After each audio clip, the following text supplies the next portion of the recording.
من الشيطان الرجيم. بسم الله الرحمن الرحيم. ولا تقولوا لمن يقتل في سبيل الله أموات بل أحياء ولكن لا تشعرون. ولنبلونكم بشيء من الخوف والجوع ونقص من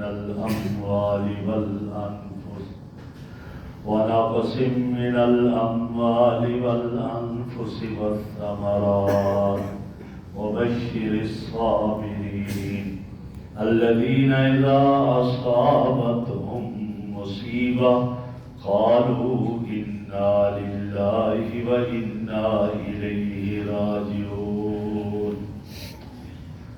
ولا تقولوا لمن يقتل في سبيل الله أموات، اور نہ کہو ان لوگوں کو جو اللہ کے راستے میں قتل ہوئے مردہ، بل احیاء، بلکہ وہ زندہ ہیں، ولکن لا تشعرون، اور تمہیں ان کی زندگی کا شعور نہیں ہے.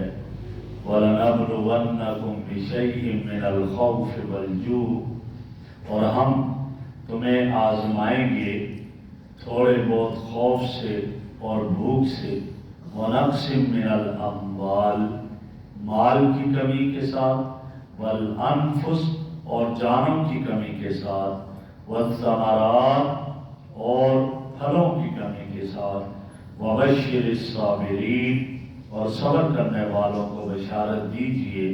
کون ہیں صبر والے؟ الَّذِينَ إِذَا أَصَابَتْهُمْ مُصِيبَةٌ، صبر والے وہ ہیں کہ جب انہیں کوئی مصیبت پریشانی آتی ہے، قَالُوا إِنَّا لِلَّهِ وَإِنَّا إِلَيْهِ رَاجِعُونَ، تو وہ یہ کہتے ہیں کہ ہم اللہ ہی کے لیے ہیں اور اللہ ہی کی طرف لوٹ کر جائیں گے. اولئک علیہم صلوات من ربہم، یہ لوگ ہیں کہ جن پر اللہ کی طرف سے جو ہے وہ مغفرتیں ہیں، ورحمت اور نعمتیں ہیں. اولئک هم المہتدون، اور یہی لوگ ہدایت پر ہیں. میرے محترم بزرگوں اور دوستوں، پہلے درس میں گزرا تھا ان اللہ مع الصابرین، اللہ صبر کرنے والوں کے ساتھ ہے، اور ان میں ایک سب سے زیادہ بڑا دھچکا وہ موت کا آتا ہے. تو فرما دیا کہ موت پر جو صبر کرتا ہے یہ بھی بہت بڑا اعزاز ہے، اللہ جس کو صبر کی توفیق دے. تو آج کے درس میں بتایا جا رہا ہے کہ وہ لوگ جو اللہ رب العزت کے راستے میں لڑتے ہوئے جام شہادت نوش کر رہے ہیں، ان کا کیا مقام اور مرتبہ ہے. فرمایا ان کا مقام اور مرتبہ یہ ہے کہ ان کو تم مردہ نہ کہو بلکہ وہ زندہ ہیں، لیکن تمہیں ان کی زندگی کا شعور نہیں ہے. آدمی جب اس دنیا سے چلا جاتا ہے، عام مردہ اور شہید میں فرق کیا ہے کہ جب دنیا سے چلا جاتا ہے، قبر میں دفن کر دیا جاتا ہے، تو اب اس کی روح کا کنیکشن اس کے جسم کے ساتھ ہوتا ہے، لیکن وہ ایسا کنیکشن ہے کہ جس کا آدمی کو شعور نہیں ہوتا.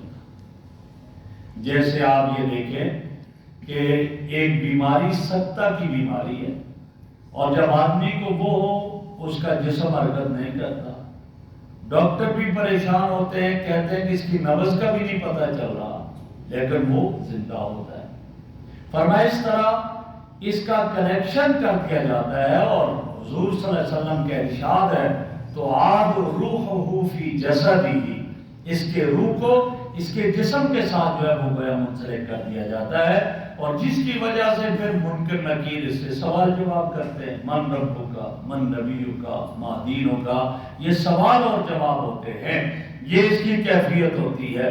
اور فرمایا امام اعظم ابو حنیفہ رحمہ اللہ نے اعادۃ الروح الی الجسد فی قبرہ حق، روح کا لوٹا جانا قبر میں، اس کے جسم کے ساتھ اس کا کنیکشن کر دینا، فرمایا یہ حق ہے. یہ تو عام، لیکن فرمایا کہ جو شہید ہوتا ہے اس کی حیات اس سے زیادہ ہوتی ہے. اور لیکن دنیاوی احکام کے اعتبار سے تو آپ اس کو مردہ ہی کہیں گے. کیوں؟ اس لیے کہ اس کی وراثت تقسیم ہوتی ہے اور زندہ کی وراثت تقسیم نہیں ہوتی.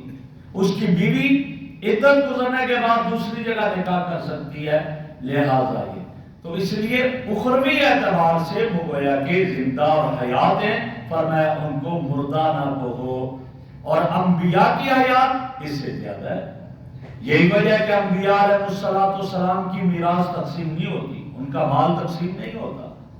اور اسی طرح انبیاء کی ازواج، ان سے شادی کرنا جائز نہیں ہے. جب یہ ہے تو وہ حیات ہے، وہ زندہ ہے. اور یہ بھی ہے کہ انبیاء علیہ السلام کے اجساد کو مٹی پر حرام کر دیا ہے، وہ ان کے جسم کو نہیں کھا سکتی ہے.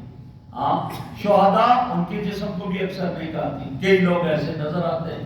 تو گویا یہاں یہی فرمایا کہ جو اللہ رب العزت کے راستے میں شہید ہو گئے انہیں مردہ نہ کہو، وہ زندہ ہیں. اور یہی وجہ ہے کہ جب ہم قبرستان جاتے ہیں تو ہم انہیں کیا کہتے ہیں؟ السلام علیکم یا اہل القبور.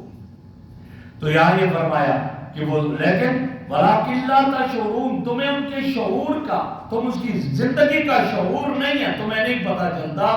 جیسے سکتہ کے مریض کا پتہ نہیں چل رہا کہ یہ زندہ ہے مر گیا، اس طرح اس کا بھی نہیں پتہ چلتا. اور ایک بڑی مثال پیاری دی، فرمایا کہ انسان، اس کے پاؤں کے پوروں میں بھی حیات اور حس ہے، اور اس کی ایڑی میں بھی حس اور حیات ہے، لیکن ایڑی میں حس حیات کم ہے، پوروں میں زیادہ ہے. فرمایا اس طرح عام آدمی کی جو حیات ہے وہ ایڑی کی طرح ہے، اور شہداء کی جو حیات ہے وہ اس پورے کی طرح ہے، لہذا یہ اس کی کیفیت. پہلے تو اس کا ذکر ہوا کہ جب مر جائے تو صبر ہو. آگے فرمایا ہاں تھوڑے بہت امتحانات ہوتے رہتے ہیں. وَلَنَبْلُوَنَّكُمْ بِشَيْءٍ مِّنَ الْخَوْفِ وَالْجُوعِ. اللہ کے حبیب صلی اللہ علیہ وسلم ارشاد فرماتے ہیں کہ ضرور بضرور آدمی جتنا نیک ہوگا اسی کے اعتبار سے اس کا امتحان ہوگا.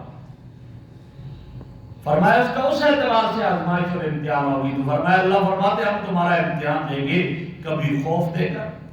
آدمی کو دشمن کا خوف ہوتا ہے، کیا میرے ساتھ بیتے گی، کیا ہوگا. اور یہی وجہ ہے کہ جو لوگ بیت اللہ کے متولی تھے تو اللہ نے ان کے لیے کیا فرمایا؟ اطعمہم من جوع وآمنہم من خوف. اللہ نے انہیں امن دیا خوف سے بھی، اور اللہ نے انہیں بھوک سے بھی انہیں محفوظ رکھا اور انہیں سیر کر دیا. تو فرمایا ہم تمہیں آزمائیں گے تھوڑے بہت خوف سے، والجوع اور بھوک، کبھی قحط آئے گا کبھی کیا، لہذا اس سے بھی آزمائیں گے. وَنَقْصٍ مِّنَ الْأَمْوَالِ، مالوں کی کمی، مال ہلاک ہو جائیں گے، کبھی چوری ہو گیا، کبھی جانور مر گئے، کبھی کیا ہوا کہ جل گیا، مکان جل گیا. اس طرح کی آزمائشیں بھی اللہ فرماتے ہم کریں گے. وَالْأَنفُسِ، جانوں کے ذریعے بیماری آ گئی، موت آ گئی، قتل کر دیا کسی نے، اس طرح بھی آزمائیں گے. وَالثَّمَرَاتِ، اور پھلوں کے ذریعے. پھلوں کے ذریعے کا معنی کیا ہے؟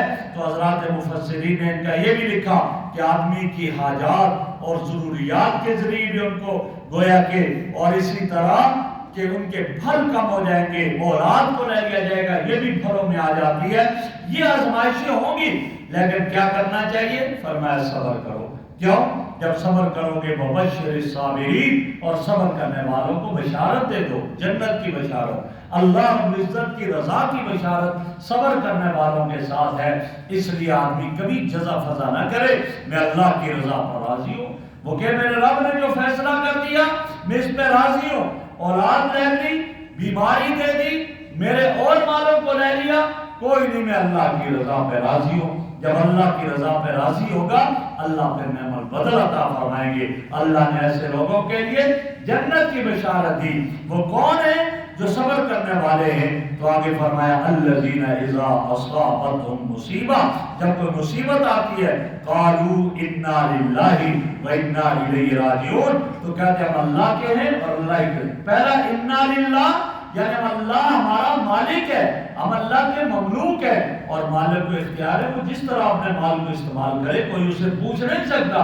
اللہ پہ بلا لیتا ہے تو اللہ رب العزت اس کا مالک ہے، وہ جس طرح. وَإِنَّا إِلَيْهِ رَاجِعُونَ، اور ہم اسی کی طرف لوٹ کر جائیں گے. اسی لیے آیا کہ اگر یہ کہتے ہوتے ہیں کہ جی ہمارا جو ہے یہ چیز ہم سے، کئی دفعہ یوں بھی کہا جاتا ہے یار یہ آدمی جلدی چلا گیا، ابھی تو جوان تھا، اور دوسرا کہتے ہیں کہ یہ ہم سے جدا ہو گیا، تو اللہ نے دونوں کا جواب دے دیا، انا للہ، ہم اللہ کی مملوک ہیں، یہ بھی اللہ کا مملوک تھا، اللہ اس کا مالک تھا، اور مالک کو اختیار ہے جس طرح وہ لے جائے، جیسے لے جائے، کوئی پوچھنے والا نہیں ہے، جس وقت لے جائے، جوانی میں لے جائے، بڑھاپے میں لے جائے، بچپنے میں لے جائے، وہ لے جا سکتا ہے، کسی کو یہ کہنے کی اجازت نہیں ہے کہ جی ابھی تو اس کی عمر کم تھی اور یہ یہاں سے چلا گیا۔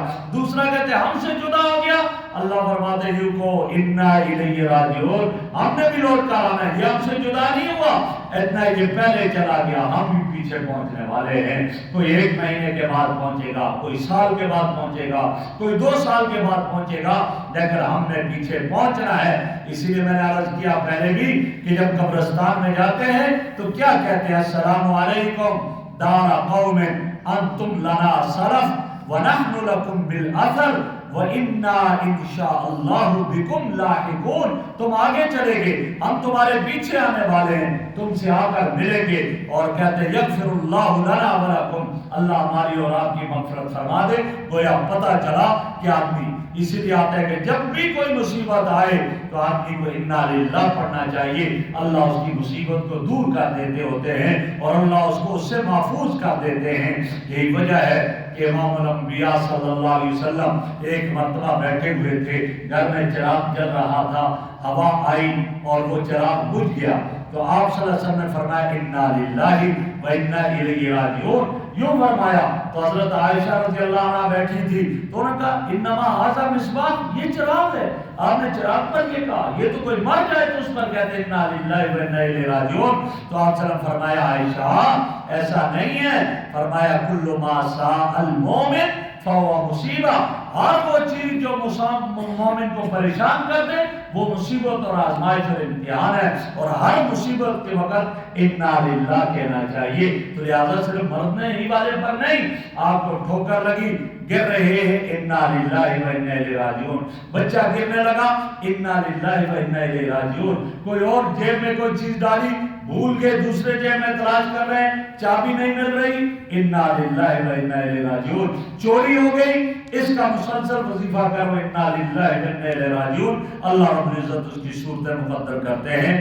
آگے ارشاد فرمایا کہ جب جو لوگ اس طرح یہ نظریہ رکھتے، اس سوچ کے ہیں، اولئک علیہم صلوات، ایسے لوگوں پر اللہ کی طرف سے مغفرتیں ہی مغفرتیں ہیں، اللہ کی طرف سے رحمتیں ہی رحمتیں ہیں، من ربہم، ان کے رب کی طرف سے، ورحمت، اور نعمتیں اور رحمتیں اللہ رب العزت کی طرف سے۔ رحمت کا معنی آتا ہے رقت قلب، دل کی نرمی، اور وہ نعمت عطا ہوتی ہے اللہ کی طرف سے، اولئک هم المہتدون، اور یہی لوگ ہدایت یافتہ ہیں۔